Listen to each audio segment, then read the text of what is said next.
Hello बच्चों, this is our 11th part. पिछले session में हमने एन्युटी स्टार्ट किया था और एन्युटी में हमने इमीडिएट एन्युटी स्टार्ट किया।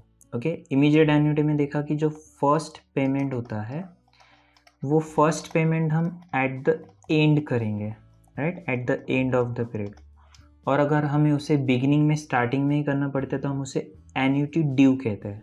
ओके, इसमें हमने देखा कि एन्युटी का जो पेमेंट है या फिर रिसीट है वो ईयरली हो सकती है, हाफ ईयरली हो सकती है, क्वार्टरली और मंथली भी हो सकती है। ओके, जिसमें से हमने कंपाउंडेड एनुअली ये स्टडी किया। इसका फॉर्मूला हमने देखा, A is equal to C upon I into 1 + i⁻n−1। देखो, अगर कंपाउंडेड एनुअली है, ईयरली, तो एक साल में सिर्फ एक बार पेमेंट होगा, ठीक है। लेकिन अगर कंपाउंडेड सेमी एनुअली है, हाफ ईयरली है, तो एक साल में दो बार पेमेंट होगा, 2 टाइम्स। ईयरली है तो सिर्फ 1 टाइम रहेगा, हाफ ईयरली है तो 2 टाइम। क्वार्टरली है तो क्वार्टर क्या होता है, 3 मंथ्स का जो टाइम पीरियड उसे हम क्वार्टर कहते हैं, और एक साल में 4 क्वार्टर होते हैं। तो पेमेंट कितने टाइम होगा, 4 टाइम्स रहेगा। और अगर कंपाउंडेड मंथली कहा जाएगा तो पेमेंट्स 12 टाइम्स रहेगा, राइट।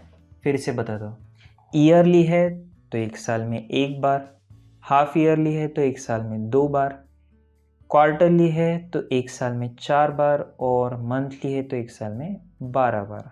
ओके, अब फॉर्मूला क्या है? फॉर्मूला बहुत सिंपल है। अगर ये फॉर्मूला आपको लर्न हो गया, देखो, a is equal to C upon I raise to 1 + i⁻n−1। ये पिछले लेक्चर में हमने किया था और मुझे लगता है कि अब ये फॉर्मूला आपको लर्न हो चुका होगा।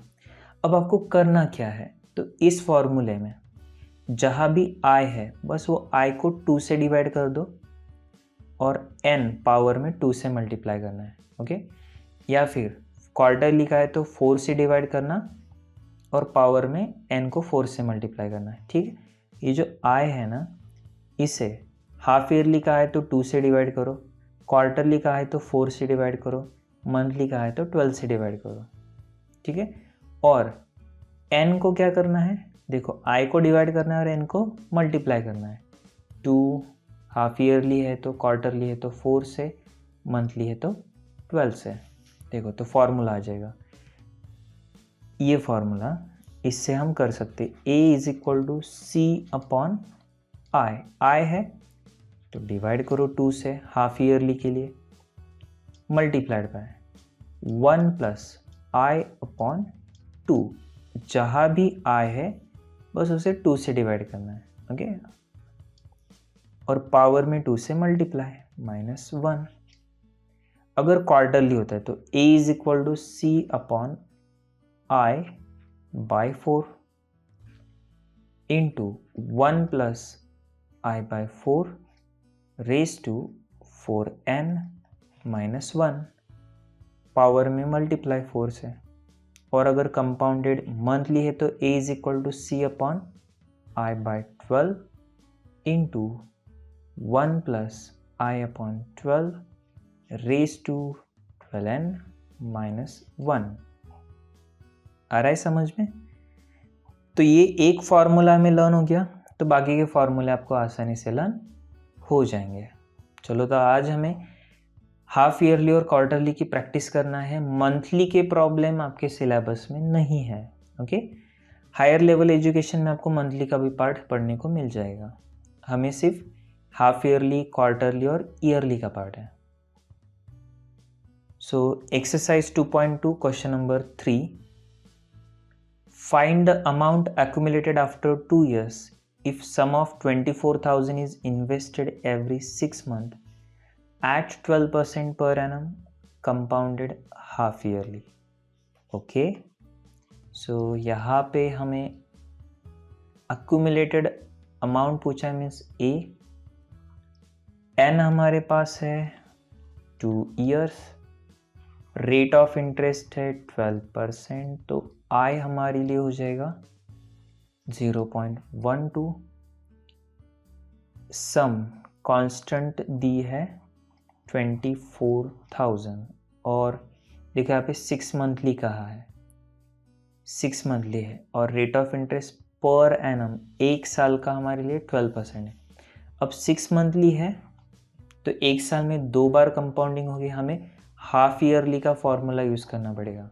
Okay, so A is equal to what, C upon I by 2 into 1 plus I by 2 raise to 2n minus 1।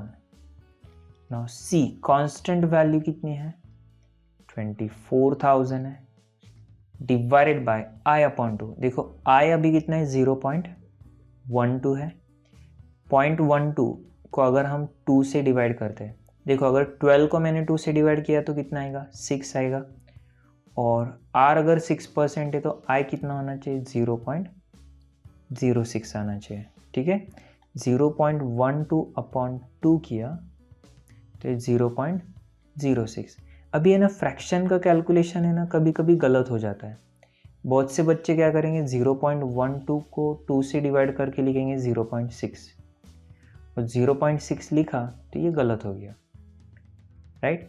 Actual में क्या है, 0.12 अपॉन 2 0.06 है। लेकिन ये कैसे समझ में आएगा, तो इसके लिए ट्रिक है, आप है ना आई को डिवाइड मत करो, आर को कर दो। 12% को अगर मैंने 2 से डिवाइड किया तो कितना हो गया, 6%। और अब 6% का क्या मतलब होता है, 6 अपॉन 100, राइट। 6% मीन्स क्या होता है, 6 अपॉन 100। 6 upon 100 means 0.06। आ रहा है समझ में। तो r को 2 से डिवाइड कर दो और फिर डिवाइडेड बाय 100, उससे आपको i कैलकुलेट करना आसान हो जाएगा, इसमें गलती नहीं होगी उस केस में। Into 1 plus I upon 2, I upon 2 0.06 आ चुका है, so 1 plus I upon 2 means 0.06 raise to 2n। Now 2 तो है और n कितना है, 2 साल है, so 2 into 2 minus 1 which is 24,000 as it is upon, point के बाद 2 डिजिट है, पॉइंट निकालना है, 6 लिख लो और पॉइंट के बाद 2 डिजिट के ऊपर 2 0, ओके, इंटू 1.06 पावर में 2 इंटू 2 4 माइनस 1। नाउ ये कितना आ गया, 24 lakhs डिवाइडेड बाय 6 किया तो 4 lakhs हो गया। 1.06 रेज टू 4 क्वेश्चन में दिया है ऑलरेडी, ओके। याद रखना है आपको, क्वेश्चन में ये वैल्यू दी जाती है, एग्जाम में भी मिलेगी, टेक्स्ट बुक में तो है, एग्जाम में भी रहेगा। और 4 lakhs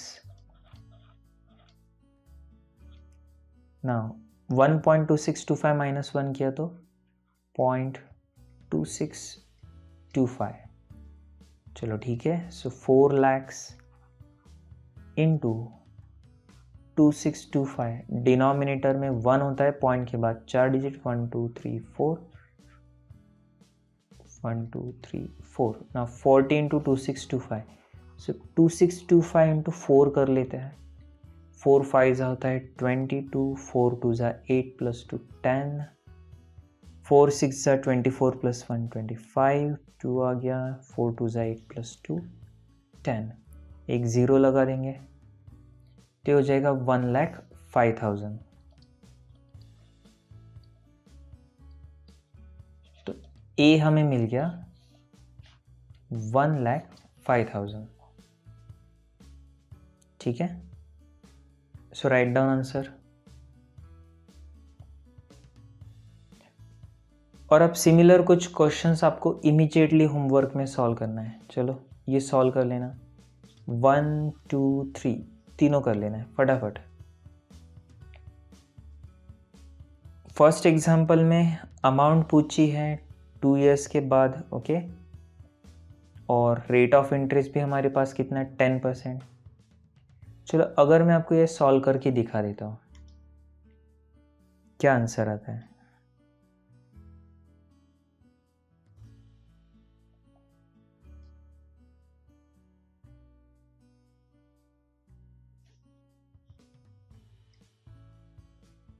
देखो अमाउंट पूछी है,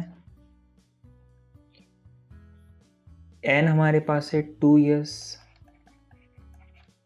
देन कांस्टेंट सम कितना है 10,000 पर एनम, एवरी 6 months का है, और चलो एन तो दे दिया, सॉरी, आर कितना है हमारे लिए, आर है 10%, ठीक है। आई कैलकुलेट करेंगे तो 0.10, और देखो आई अपॉन ईयरली 2 times पेमेंट हो रहा है, तो आई अपॉन 2 निकालना पड़ेगा। पहले तो आप आर अपॉन 2 निकाल लो, 10% अपॉन 2 होता है 5%, तो 5/100 अगर हमने कर लिया तो 0.05, right. Now A is equal to C upon I by 2 into 1 plus I by 2 raise to 2n minus 1.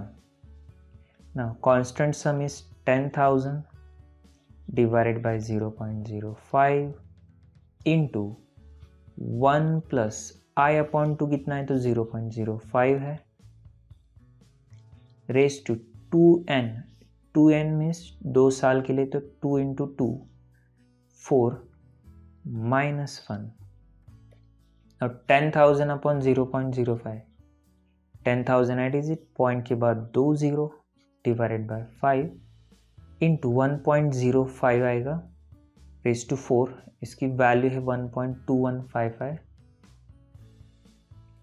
Minus 1, तो 10 lakhs अपॉन 5 ये होता है 2 lakhs, और 0.2155, सो 2 lakhs into 2155 upon 10,000, so 1 2 3 4 1 2 3 4 20 into 2155, सो अगर हमने 2 से मल्टीप्लाई किया तो ये आना चाहिए 4310 और ये 0, 43,100, करेक्ट। तो ये ए आ गया हमारे लिए, ठीक है। So right down answer. Question number solve example number 5 भी इसी तरीके से करना है, 2 साल दिए हैं, चलो सब में सेम यही पैटर्न है। अगर नहीं आए तो अभी फिर से एक बार आप सॉल्व करके देखो। ना क्वेश्चन नंबर 2 एक्सरसाइज का क्वेश्चन नंबर 4 है, find the accumulated value after 1 year of an annuity immediate in which ₹10,000 are invested every quarter, एक साल में 4 बार, at 16% per annum compounded quarterly, ठीक है। सो आंसर ए हमें चाहिए, एन कहा है 1 year, ठीक है, 1 year, रेट ऑफ इंटरेस्ट कितना है हमारे लिए 16%, तो आई हो जाएगा 0.16। अभी क्वार्टर लिए तो हम क्या करते हैं, आई अपॉन 4 करते हैं। देखो ए का फॉर्मूला क्या होता है, C upon I by 4 into 1 plus I by 4 raise to 4n minus 1, ठीक है, ऐसा फॉर्मूला। अभी आई बाय 4 की ज़रूरत है, तो आई अपॉन 4 0.16 अपॉन 4 अगर मैंने किया तो क्या आंसर आएगा, तो अब 16 आर को 4 से डिवाइड करके देखो, 16 अपॉन 4 कितना होता है 4%, और अब आई बाय 4 कितना रहेगा, तो 4 अपॉन 100 दैट इज 0.04।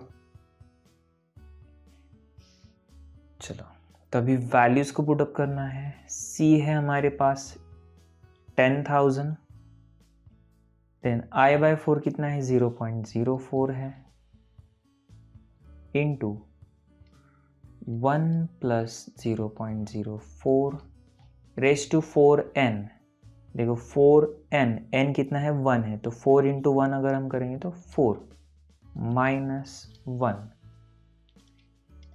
1 2 3 4, पॉइंट के बाद 2 डिजिट 1 2 डिवाइडेड बाय 4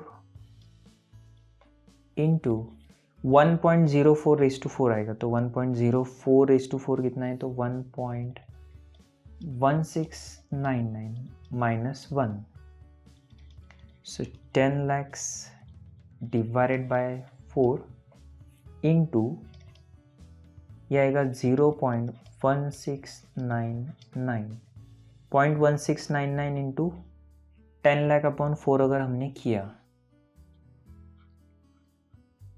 चलो करके देखते हैं।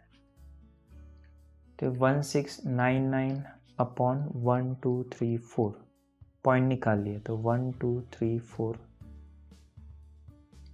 ठीक है। और अब 100 इंटू 1699 करो या फिर 100 अपॉन 4 करके देखो, 25, और 25 इंटू 1699 करना है। चलो 1699 इंटू 25 9 जा कितना होता है 225, सो 22 कैरी हो गया। 22 9 जा 225 प्लस 22 247, 24, 25 6 जा 150 प्लस 24 174, 25 1 जा 25 प्लस 17 42, 42,475, ये हमारा ए आ गया। और अब सिमिलर क्वेश्चन आपको क्या करना है, इमीडिएटली सॉल्व कर लेना है। 4 5 6, ठीक है। चलो तो आज के सेशन में इतना काफ़ी है। नेक्स्ट सेशन में हम और भी कुछ एडवांस प्रॉब्लम को सॉल्व करेंगे। Thank you.